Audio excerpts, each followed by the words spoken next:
حضرت بریدہ بن حصیب رضی اللہ تعالیٰ عنہ سے روایت ہے، ایک آدمی نبی صلی اللہ علیہ وسلم کی خدمت میں حاضر ہوا اور نماز کے اوقات کے متعلق سوال کیا۔ آپ صلی اللہ علیہ وسلم نے فرمایا، یہ 2 دن ہمارے ساتھ نماز پڑھو، یہ 2 دن ہمارے ساتھ نمازیں پڑھو۔ تو جب سورج ڈھلا آپ نے حضرت بلال رضی اللہ تعالیٰ عنہ کو حکم دیا تو انہوں نے اذان کہی، پھر حکم دیا تو انہوں نے ظہر کی اقامت کہی اور نماز ادا کی گئی۔ پھر نبی صلی اللہ علیہ وسلم نے حکم دیا تو انہوں نے عصر کی اقامت کہی جبکہ سورج بلند، سفید اور روشن تھا۔ پھر حکم دیا تو انہوں نے مغرب کی اقامت کہی جب سورج غروب ہوا۔ پھر جب شفق غروب ہو گئی تو انہیں حکم دیا اور انہوں نے عشاء کی اقامت کہی۔ پھر جب صبح صادق طلوع ہوئی تو انہیں حکم دیا اور انہوں نے فجر کی اقامت کہی۔ اس طرح 5 نمازیں اول وقت میں ادا فرمائیں۔ جب دوسرا دن ہوا تو انہیں حکم دیا اور انہوں نے ٹھنڈی کر کے ظہر کی اذان دی اور خوب ہی ٹھنڈی کی۔ پھر عصر کی نماز پڑھی جبکہ سورج بلند تھا لیکن کل کی نسبت تاخیر فرمائی۔ پھر شفق غروب ہونے سے پہلے مغرب کی نماز پڑھی اور تہائی رات گزرنے کے بعد عشاء کی نماز ادا فرمائی۔ پھر فجر کی نماز خوب روشن کر کے پڑھی۔ پھر فرمایا، نماز کے اوقات پوچھنے والا کہاں ہے؟ اس نے کہا، اللہ کے رسول، وہ میں ہوں۔ آپ صلی اللہ علیہ وسلم نے فرمایا، جو اوقات تم نے دیکھے ہیں تمہاری نمازوں کے اوقات ان کے درمیان ہیں۔ سننے ابن ماجہ حدیث نمبر 667۔ امام ابن شہاب زہری رحمہ اللہ سے روایت ہے کہ جن دنوں حضرت عمر بن عبدالعزیز رحمۃ اللہ علیہ مدینے کے گورنر تھے، ایک دن وہ زہری ان کے گدے پر بیٹھے تھے۔ ان کے ساتھ حضرت عروہ بن زبیر رحمۃ اللہ علیہ بھی تھے۔ حضرت عمر بن عبدالعزیز رحمہ اللہ نے عصر کی نماز میں تاخیر کر دی تو عروہ نے ان سے کہا، سنو، جبریل علیہ السلام نازل ہوئے اور انہوں نے رسول اللہ صلی اللہ علیہ وسلم کے امام بن کر نمازیں پڑھائیں۔ اس طرح نماز کے اوقات کا تعین وحی کی روشنی میں ہوا، اس لیے نماز میں دیر کرنا درست نہیں۔ عمر بن عبدالعزیز نے کہا، عروہ، غور تو کرو، تم کیا کہہ رہے ہو؟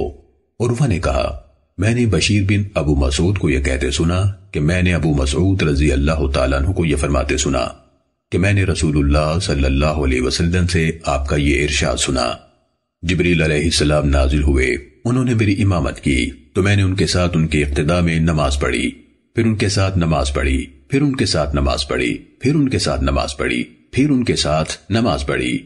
آپ صلی اللہ علیہ وسلم نے انگلیوں سے گن کر 5 نمازوں کا ذکر کیا۔ سننے ابن ماجہ حدیث نمبر 668۔ حضرت عائشہ رضی اللہ تعالیٰ عنہ سے روایت ہے، انہوں نے فرمایا، مومن خواتین نبی صلی اللہ علیہ وسلم کے ساتھ فجر کی نماز باجماعت ادا کیا کرتی تھیں۔ اس کے بعد وہ گھروں کو واپس جاتی تو انہیں کوئی پہچان نہ سکتا تھا، یعنی اندھیرے کی وجہ سے پہچانی نہیں جاتی تھیں۔ سننے ابن ماجہ حدیث نمبر 669۔ حضرت ابو ہریرہ رضی اللہ تعالیٰ عنہ سے روایت ہے کہ رسول اللہ صلی اللہ علیہ وسلم نے آیات کریمہ وَقُرْآنَ الْفَجْرِ إِنَّ قُرْآنَ الْفَجْرِ كَانَ مَشْهُودًا اور فجر کی تلاوت یقیناً فجر کی نماز میں فرشتے حاضر ہوتے ہیں کی وضاحت کرتے ہوئے فرمایا، اس میں رات اور دن کے فرشتے حاضر ہوتے ہیں۔ سننے ابن ماجہ حدیث نمبر 670۔ حضرت مغیث بن سمی رحمۃ اللہ سے روایت ہے، انہوں نے کہا، میں نے حضرت عبداللہ بن زبیر رضی اللہ تعالیٰ عنہ کے ساتھ فجر کی نماز اندھیرے میں ادا کی۔ جب انہوں نے سلام پھیرا تو میں نے حضرت عبداللہ بن عمر رضی اللہ تعالیٰ عنہ کی طرف متوجہ ہو کر کہا، یہ کیا نماز ہے؟ یعنی اتنی سویرے نماز پڑھا دی؟ انہوں نے فرمایا، ہم لوگ رسول اللہ صلی اللہ علیہ وسلم کے ساتھ اور ابو بکر و عمر رضی اللہ تعالیٰ عنہ کے ساتھ یہی نماز اسی وقت پڑھتے تھے۔ پھر جب حضرت عمر رضی اللہ تعالیٰ عنہ کو زخمی کیا گیا، یعنی ان پر قاتلانہ حملہ کیا گیا، تو حضرت عثمان رضی اللہ تعالیٰ عنہ روشنی ہونے پر نماز پڑھانے لگے۔ سننے ابن ماجہ حدیث نمبر 671۔ حضرت رافع بن خدیج رضی اللہ تعالیٰ عنہ سے روایت ہے، نبی صلی اللہ علیہ وسلم نے فرمایا، صبح کو روشن کرو، اس میں زیادہ ثواب ہے، یا فرمایا اس سے تمہیں زیادہ ثواب ملے گا۔ سننے ابن ماجہ حدیث نمبر 672۔